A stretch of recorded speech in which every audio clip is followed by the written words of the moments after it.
It was supposed to be an ordinary Sunday morning. I was fixing the gate on my property, sipping coffee in between swings of the hammer, when I noticed a black and white SUV roll up. At first glance, it looked official, flashing lights on top, badges painted on the doors, men stepping out in uniforms that looked almost like police. Almost. They walked with the swagger of authority, hands on their belts, clipboards under their arms. But something in me immediately bristled. Their patches looked cheap. Their badges didn't shine like real ones. And the way they carried themselves wasn't law enforcement, it was theater. "Mr. Daniels," one of them barked, approaching the driveway. "We're here under orders from the Homeowners Association. You're under arrest for non-compliance with HOA regulations. Step away from your property." I froze. For a moment, I almost laughed.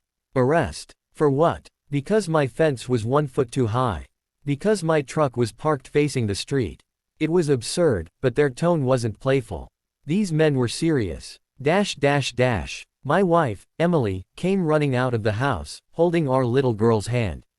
"What's going on?" she asked, voice trembling. The taller officer puffed out his chest. "Your husband has violated HOA standards. He'll be detained until the board decides on consequences." "Step aside, ma'am." Emily clutched our daughter closer. "You're not real police," she snapped. "Where's your jurisdiction? Where's your warrant?" The man's jaw tightened. "Lady, don't make this harder than it has to be." That was the moment the fear turned into anger. See, the HOA had been on my back for months. They fined me for leaving my trash cans out 1 day late, for having a garden shed that didn't match community aesthetics, even for planting tomatoes in the front yard. I had paid what I could, fought the rest, and ignored the harassment. But now, they'd crossed a line. I took a step forward. "You boys don't have any authority here," I said firmly. "And if you think you can touch me or my family, you'll regret it." The shorter one smirked and pulled a pair of handcuffs from his belt. "Sir, resisting will make things worse." That was it. The mask slipped. Those cuffs weren't regulation. The SUV behind them wasn't outfitted like a police cruiser, it was a glorified work truck with decals. These guys weren't cops. They were thugs in costumes. Neighbors began peeking from behind curtains, whispering to each other, phones starting to appear in hands. The so-called officers noticed too. Their bravado cracked as the crowd grew. I raised my voice. "Listen up, everyone. These men are not police. They're hired by the HOA to intimidate me. They don't have badges, they don't have warrants, and they don't have authority over any of us."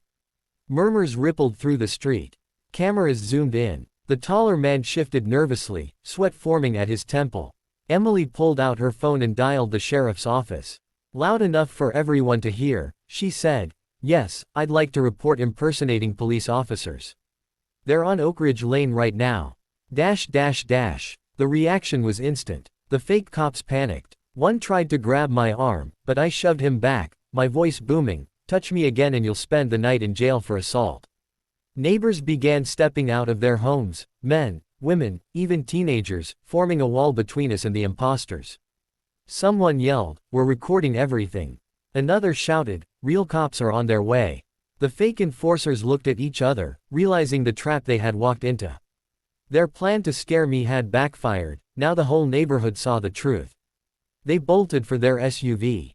But just as they started the engine, sirens wailed in the distance. Real deputies pulled up, lights blazing. The contrast was night and day. Real uniforms, real badges, real authority. The sheriff stepped out and demanded, "Hands where we can see them." Out of the vehicle, the fake officers were dragged out, cuffed, and shoved into the back of real cruisers. Their badges and gear were confiscated, cheap replicas and knockoffs, nothing close to standard issue. As the deputies questioned us, my little girl clung to Emily's leg, wide-eyed. I knelt down and promised her everything would be okay. And for the first time in months, I actually believed it. Turns out, the HOA president had hired those men, ex-security guards with a history of shady behavior, to enforce compliance. She thought nobody would question it if they looked official enough.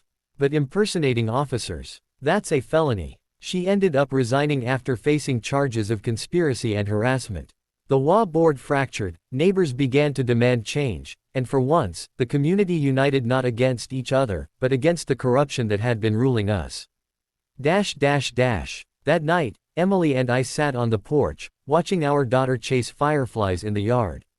The fear was gone, replaced with a strange peace. "Do you think it's finally over?" she asked softly. I smiled, sipping my coffee. "Yeah, because when people try to rule by fear, the best thing you can do is stand tall, call their bluff, and show everyone the truth. Fear only works when you stay quiet. Today, we didn't. The lesson: real authority isn't about uniforms, badges, or intimidation, it's about integrity. WA bullies, fake cops, entitled people, they only have power when we hand it to them. But when we stand our ground, when we refuse to be silenced, even the strongest bully crumbles. That day, the WA tried to arrest me with fake cops. But in the end, they lost their power, and I kept my freedom, and my dignity.